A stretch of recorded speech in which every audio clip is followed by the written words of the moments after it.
Controversial horse slaughter plant could open in Missouri in a couple of months. The business gets people fired up on both sides. New at 10, Call for Action's Keith King looks at the future of this controversial business. Krista and Mark, good evening. The small town of Rockville, south of Kansas City, wants to see a horse slaughter plant open soon. It means jobs.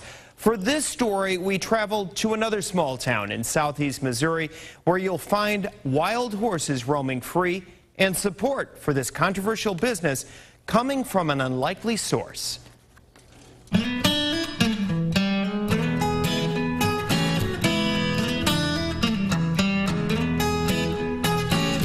Eminence, Missouri is a speck of a community. Set in the southeast part of the state, tourists flock here. It's just God's nature to us. You know, we come down here every year. They come to camp, fish, and check out the horses. We love the horses. Wild horses. This herd got its start back in the Great Depression when people could not afford to care for them and dump them here. We love coming down here and taking pictures, or I do. How many wild horses do you have? Well, the exact number I don't know because we can't, they're just here, there, and everywhere. Jim Smith operates a horse trail riding operation in Eminence. On any given day, you can find Smith driving through the backwoods, keeping close watch over the elusive animals. The weather's hot, the flies are bad, the horse flies are out. So during the heat of the day, they go get in a dark, shady spot off in one of the bottoms, you know, along the creek. The river. Smith and other local horse lovers created the Missouri Wild Horse League to watch over the wild horses. They're federally protected. The herd must be capped at 50. You appreciate these animals? Yes, I do. I really do. So when asked how he feels about a controversial horse slaughter plant possibly opening in Missouri, his answer may surprise you. He's for it. They need somewhere to go with them. And these horse traders, the guys that buy, sell, and trade, the bottom line for them is the slaughter market. In 2006, Congress cut off funding for horse slaughter plant inspections. Without inspections, slaughterhouses can't ship horse meat to foreign countries. But the Government Accountability Office found that closing the business actually hurt horse welfare because many of the animals are now shipped to Mexico and Canada for slaughter. Last year, Congress approved funding for plant inspections. The controversy over a proposed horse slaughter plant in Missouri heated up this summer. Plans were announced to reopen an empty meatpacking plant in Rockville, 90 minutes south of Kansas City. People, unfortunately, abandon dogs and cats every year in the United States. Are we going to create a commercial industry to slaughter them? The biggest opponent of the horse slaughter industry could be the Humane Society of the United States.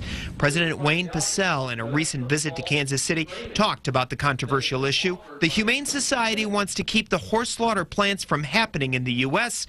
The group also wants to ban the shipment of horses for slaughter to neighboring countries. We've got to stop North American slaughter, and if horses are going to be killed, kill them where they are and do it humanely.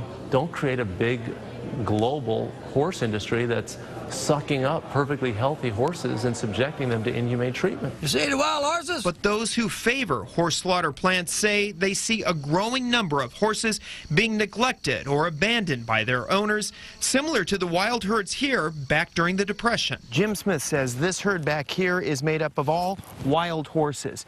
As you can see, they have plenty of pasture to graze on and fresh water is close by. Smith says that combination is what attracts a lot of people to come in and dump their stray horses here. We didn't have that problem till after they closed them plants. While the issue may be heated, the future of a slaughterhouse here in Missouri is uncertain. Opponents have filed a lawsuit against the owner of the Rockville facility, and at least one congressman wants to strip the USDA of inspection money again.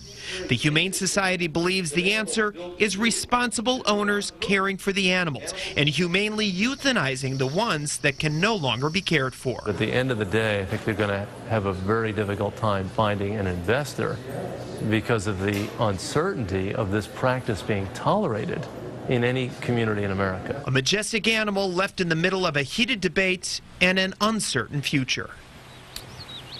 The future of the horse slaughter plant opening in Missouri remains very much up in the air, tied up in legal red tape.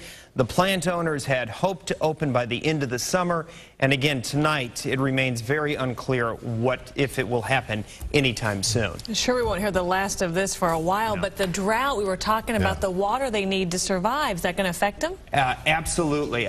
You know, it is harder to find hay out there to feed the horses. That means that the cost is going up.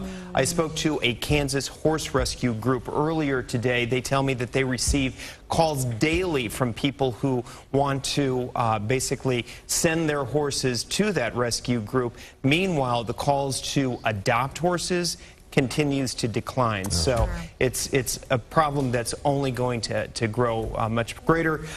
You can find more links on horse rescue and horse slaughter by going to our website, kshb.com. Also, feel free to post your comments. I checked our Facebook page. A lot of people sounding off about this topic. Sure, very passionate people on both sides of this issue. Absolutely. Anyway, thanks.